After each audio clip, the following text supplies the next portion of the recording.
Paano kapag yung taong gusto mong ipanalo, hinayaan kang matalo? Teka, paano nga ba?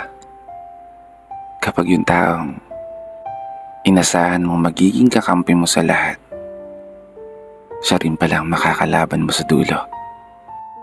Siya rin pala yung mananakit at sisira sa buong mong pagkatao.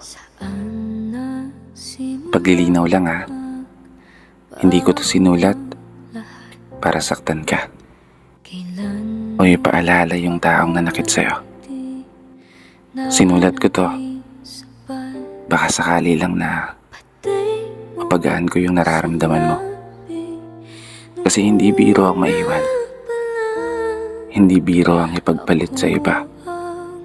Hindi biro ang umasa sa mga pangako na habang buhay magkasama kayong dalawa. Kasi paano nga ba kapag yung taong minamahal mo ay hindi ka na kayang mahalin pabalik?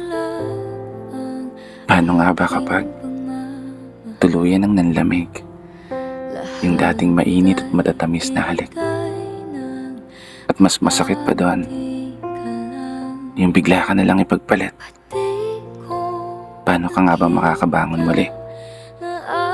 Paano nga ba pahihilumin yung sugat kung sa tuwing ipinipikit ang mga mata ay palaging imahe mo pa rin ang siyang bumabalik?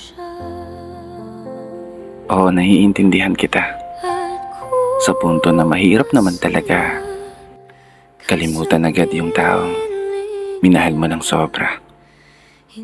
Mahirap naman talaga muling maging masaya kung nasanay ka na siya ang palagi mong kasama. Pero wala ka ng ibang magagawa kundi kailangan mong tanggapin ang lahat at maging matatag hanggang sa araw na humilom ang mga sugat at muling makausad na sa paglalakad ay wala ka ng lilingunin na alaala. Magiging okay ka rin balang araw. Makakaya mo rin yan.